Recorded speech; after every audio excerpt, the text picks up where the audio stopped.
Hello, नमस्ते. तुमच्या सगळ्यांचे स्वागत आहे एका वेगळ्या विषयावर. तर आज आपण बोलणार आहोत ते म्हणजे होळी या सणाबद्दल. तर चला जाणून घेऊया. होळी हा रंग, प्रेम आणि वसंत ऋतूचा सण म्हणून साजरा केला जाणारा लोकप्रिय आणि महत्त्वाचा हिंदू सण आहे. हे राधा आणि कृष्ण या देवतांचे शाश्वत आणि दैवी प्रेम साजरे करते. या व्यतिरिक्त हा दिवस वाईटावर चांगल्याच्या विजयाचे प्रतीक आहे, कारण तो हिरण्यकशिपूवर नरसिंहाच्या रूपात विष्णूच्या विजयाचे स्मरण करतो. भारतातील शेतकरी वर्गात होळी या सणाचे खास महत्त्व आहे. पौराणिक इतिहास, अनुभव या सणाचे आणि कृष्ण बलराम पिता नाते परिवार होळीचा उत्सव या दोन्ही देवतांचे स्मरण आणि पूजा करतात. होळी भारतात वसंत ऋतूचे आगमन, हिवाळ्याचा शेवट आणि प्रेमाचा बहर साजरी करते. हे वसंत ऋतू कापणीच्या चांगल्या हंगामासाठी देखील एक आवाहनच आहे. श्री स्वामी समर्थ. जय जय स्वामी समर्थ. मी भाग्यश्री माझ्या एका नवीन व्हिडिओमध्ये तुमच्या सगळ्यांचे स्वागत करत आहे. चला तर आपण सुरुवात करूया. होळीला आपल्याला नेमकं काय करायचं आहे? घरातील प्रत्येक व्यक्तीने होळी पेटवल्यावर गाईचे तूप, 11 लवंग, 7 बतासे, 5 विड्याची पाने, गोटा खोबरे, नारळ, पुरणाची पोळी, वरण भात नैवेद्य असे सर्व घेऊन होळीची पूजा करावी. 11 प्रदक्षिणा माराव्यात.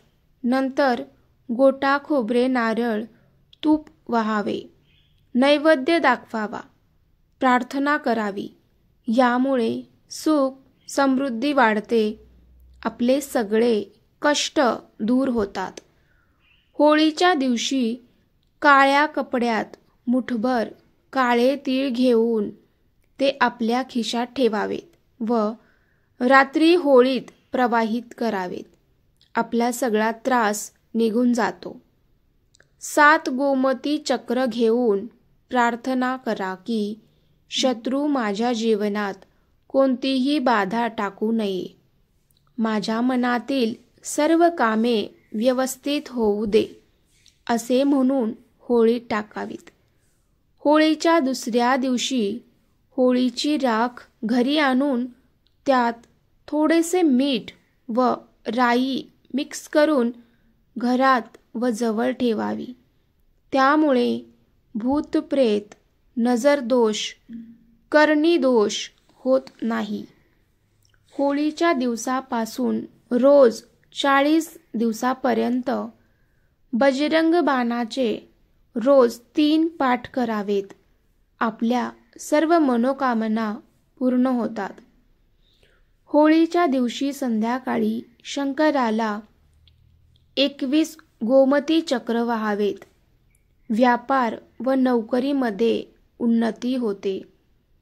नवग्रह दोष जाण्यासाठी होळीची राख घेऊन ती अंगाला लावून स्नान करावे व शिवलिंगास भस्म म्हणून लावावे.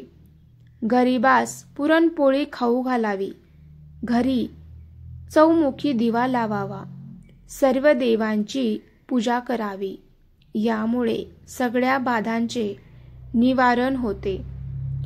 जर कुणाला राहूचा दोष असेल तर एक नारळाचा गोळा घेऊन त्यात गोडे तेल भरून थोडा गूळ टाकावा व तो नारळ अंगावरून 7 वेळा उतरवून होळी टाकावा.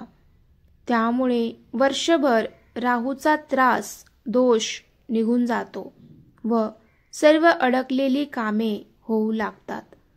जर तुम्हाला नेहमी धनहानी होत असेल, तुमच्याकडे पैसा टिकत नसेल, तर होळीच्या दिवशी सकाळी मुख्य दरवाजावर गुलाल टाकायचा आहे व द्विमुखी दिवा लावायचा.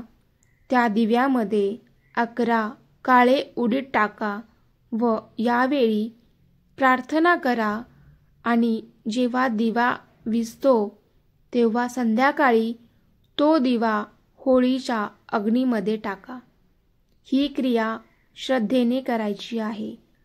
दुर्घटना संकटे फार येत असतील तर होळीच्या दिवशी 5 लाल गुंजा, 5 काळ्या गुंजा व 1 नारळ घेऊन होळीला 11 प्रदक्षिणा माराव्यात व नंतर या सर्व गुंजा व नारळ होळीला पाठ दाखवून डोक्यावरून होळीत टाकाव्यात. विवाह होत नाही, लवकर विवाह होण्यासाठी होळीचा दिवस फार चांगला आहे. या दिवशी 2 विड्याची पाने, 1 अख्खी सुपारी, 1 हळकुंड घेऊन शिव मंदिरात जाऊन शिवलिंगावर अर्पण करावे.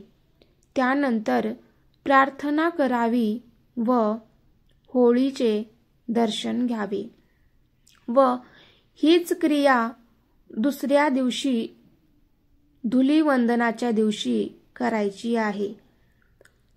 धुलीवंदनाला ही क्रिया केल्यानंतर ते रोज रंगपंचमीपर्यंत करावी.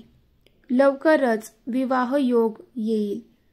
हिरण्यकश्यपूचा मुलगा प्रल्हाद हा विष्णू भक्त होता.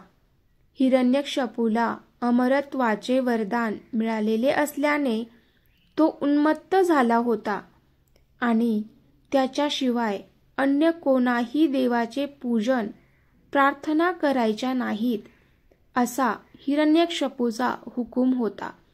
पण हिरण्यकश्यपूचा मुलगा प्रल्हाद सतत विष्णूचे नामस्मरण करीत असल्याने त्याने आपल्याच मुलाला मारून टाकण्याचा प्रयत्न केला.